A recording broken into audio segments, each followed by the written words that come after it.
वक्फ संशोधन बिल आज सदन में पेश हो चुका है और इसको लेकर कई तरह की तस्वीरें सामने आ रही हैं। कई जगह पर विरोध हो रहा है तो कई लोग समर्थन में भी नजर आ रहे हैं।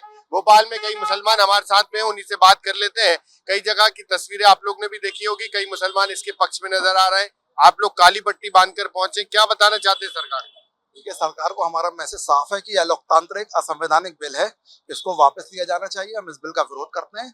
हिंदुस्तान में जितने भी धर्म है, संविधान सबको उनके खुद के मामलों को मैनेज करने के लिए अधिकार देता है, लेकिन आप उनसे छीनकर कलेक्टर को वो पावर दे रहे हो। आप जो बोर्ड चला आ रहा है वक्फ बोर्ड का, जिसका सीईओ मुसलमान होता था, जिसका अध्यक्ष मुसलमान होता था, आप उसे कानून बदल रहे हो कि सीईओ भी गैर मुस्लिम हो सकता है, साथ में उसमें 2 गैर मुस्लिम सदस्य हो सकते हैं।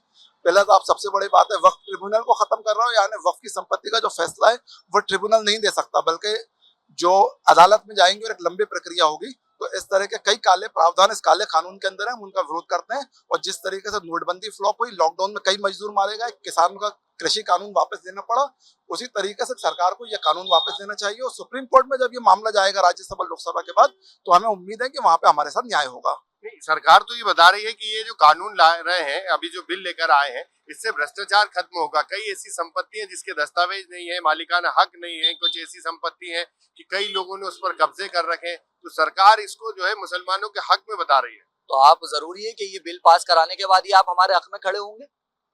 बताइए आप इस तरह से भी तो हमारी सपोर्ट कर सकते हैं। अगर आपको लग रहा है कि जमीनों पे हमारे ही लोगों ने कब्जा करके रखा है, तो आप उन्हें हटाइए, मारिए उन्हें लट और उन्हें भगाइए वहां से कब्जा करके। और जो मुसलमानों का वक्फ की जो जगह है उसको वक्फ पे दिलवाइए। और ये विरोध करते हैं हम इसका, काले कानून है ये। आप तो कई कानून लेकर आए हैं आप अभी तक। आप कानून एक और लाए थे नोटबंदी का, आप किसानों के लिए भी तो कानून लाए थे। बताइए कितने किसान मर गए, आज भी विरोध में है किसान पूरा।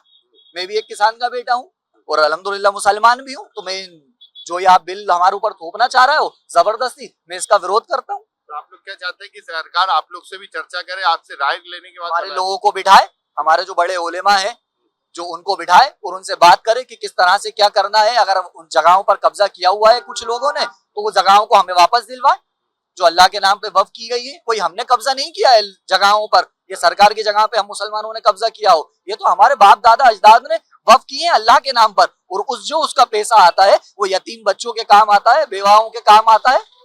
आप कौन सा हमारे ऊपर ये कानून थोपना चाह रहा हो? ये सरासर गलत है, ना इंसाफी है। एक तबके को खुश करने के लिए, अपना वोट बैंक बढ़ाने के लिए इस तरह के काले कानून आप हमारे ऊपर थोपना चाह रहे हो। मैं चाहता हूँ सरकार से मैं अपना विरोध दर्ज कराता हूँ और रिक्वेस्ट भी करता हूँ मोदी जी से, अमित शाह जी से, कि आप इस काले कानूनों को वापस लें और एक तरफा की राजनीति ना करें। अच्छा, आप लोग को क्या लगता है कि मुसलमानों के क्यों खिलाफ है ये बिल? आप लोग ने पढ़ा इस बिल को, आपने समझा अभी तक कुछ पॉइंट? बिल्कुल मैंने समझा, जिस तरह से आपने बात कही, मैंने बिल पढ़ा। उसमें ये है कि सरकार अपनी नुमाइंदगी के लिए एक कमेटी बनाएगी जिसमें 10 लोग होंगे, जिसमें सभी समाज के लोग हैं, मगर 2 सरकारी अधिकारी नियुक्त करेंगे। और सरकारी अधिकारी जब नियुक्त होंगे तो आप समझ सकते हैं सरकार की मंशा क्या होगी। फॉर एग्जाम्पल, अगर मैं किसी जमीन पे जाके क्लेम करता हूँ और मैं अपना नाम करता हूं, तो सरकार जो अधिकारियों को आदेश देगी वही तो अधिकारी करेंगे। और जो वक्फ है क्या? वक्फ हमारे आवास बाप की दी हुई संपत्ति है, जो हमारे मुसलमानों के लिए, गरीब गुरबा बेवाओं के लिए, मासूम बच्चों के लिए है। तो बस मैं सरकार से यही गुजारिश करूंगा कि अमेंडमेंट बिल को वापस किया जाए। और हम इसका विरोध करते हैं। जिस तरह हमारी मुल्क की तंजीमें इसका विरोध कर रही है, हम तंजीमों के साथ कांधे से कांधा मिलाकर खड़े हैं और खड़े रहेंगे। एक बात ये भी सामने आ रही है कि जब सरकारी अधिकारी इसमें नियुक्त होंगे, वो मॉनिटरिंग करेंगे, तो इससे जो है जो वक्फ की संपत्ति है उसका संरक्षण बेहतर तरीके से हो पाएगा। आपको नहीं लगता कि ये ठीक सरकारी अधिकारियों ने कौन सी रेलवे की जमीनें बचा ली कब्जे से, कौन सी डिफेंस की जमीनें बचा ली सरकारी अधिकारियों ने कब्जे से? सरकारी अधिकारी जो काम करेंगे वो सरकार की मंशा के हिसाब से काम करेंगे। जो पूंजीपति साथी सरकार के हैं उनकी मंशा के हिसाब से काम करेंगे। अच्छा, हमने देखा था रमजान में भी इसी तरह की तस्वीरें आई थी, काली पट्टी बांध के नमाज पढ़ी, ईद पर भी काली पट्टी बांध के नमाज पढ़ी। आज जब बिल पेश हुआ तो काली पट्टी बांधकर आप लोग आ गए। तो आप क्या चाहते हैं सरकार से कि अब क्या करे सरकार? आज तो बिल लेकर आई है। तो मुस्लिम पर्सनल लॉ बोर्ड की जिस तरह से आपने कहा कि जुमे के दिन काली पट्टी बांधी, मुस्लिम पर्सनल लॉ बोर्ड जो हमारी तंजीम है उसकी तरफ, बड़ों की तरफ से अपील थी तो हमने बांधी। उसके बाद ईद पे भी कहा गया और अब भी जो बिल पास हुआ है, जिस तरह से हमारे बड़ी तंजीमें हैं, जिस तरह से वो हमारे लिए अपील करेंगे हम उसके लिए तैयार रहेंगे। क्या करेंगे? अगला कदम क्या होगा आप लोग का? अब अगर बिल पास हो गया तो, क्योंकि अब सदन में आ चुका है, लगभग ज्यादातर उसके पक्ष में वोटिंग अगर होती है तो ये पास होगा, फिर आप लोग आगे क्या कदम उठाएंगे? हमारे लिए जो भी तरह से मुस्लिम पर्सनल लॉ बोर्ड की अपील होगी हम उसके साथ खड़े हैं, कंधे से कंधा मिलाकर जो भी वहां से आदेश आएगा उसके लिए हम बिल्कुल खड़े हैं।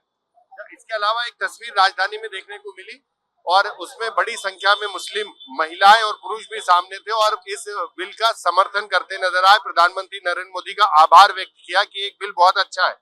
मोदी जी का आभार व्यक्त हम भी करेंगे, शुक्रिया हम भी करेंगे अगर वो इस बिल को वापस लेते हैं। और जिस तस्वीर की आप बात कर रहे हैं उस तस्वीर के लिए मैं आपको बता दूं कि वो अथाईखेड़ा इलाके की तस्वीर है और अगर आप उनकी आइडेंटिटी चेक करेंगे तो वो मुस्लिम नहीं होंगे, वो पैसे देकर लाई हुई भीड़ होगी। वहां पर कुछ लोग देखे थे हमने कि मुसलमान समर्थन में नजर आ रहा है, मिठाई खिलाकर प्रधानमंत्री का आभार व्यक्त कर रहे हैं। आप कैसे कह सकते हैं वो मुसलमान होंगे? कोई बुर्का पहनने से मुसलमान थोड़ी हो जाता, ये टोपी लगाने से मुसलमान थोड़ी हो जाता, दाढ़ी मुसलमानी थोड़ी सिर्फ रखता, दाढ़ी दूसरे लोग भी रखते होंगे, मुसलमान हो जाएंगे। वो लोग मुसलमान नहीं थे जो वहां पर समर्थन में नजर आ रहे थे। मुझे तो नहीं लग रहा मुसलमान थे। जो समर्थन में होगा वो मुसलमान नहीं हो सकता। मुसलमान हो ही नहीं सकता क्योंकि अल्लाह के नबी के जमाने ही मुनाफिक लोग थे, आज भी वैसे मुनाफिक लोग होंगे, वो मुनाफिक ही होंगे। राजधानी भोपाल की अलग अलग तस्वीरें सामने नजर आ रही है। सुबह हमने देखा था बड़ी संख्या में लोग इस बिल के समर्थन में नजर आए थे और प्रधानमंत्री का आभार व्यक्त किया था। तो यहाँ पर काली पट्टी बांधकर विरोध जताया जा रहा है और ये बता रहे हैं कि वक्त बिल है जो मुसलमानों के खिलाफ है और अगर वापस नहीं होगा तो सड़कों पर आंदोलन होगा। भोपाल से टीवी 9 मध्य प्रदेश छत्तीसगढ़ के लिए आमिर खान।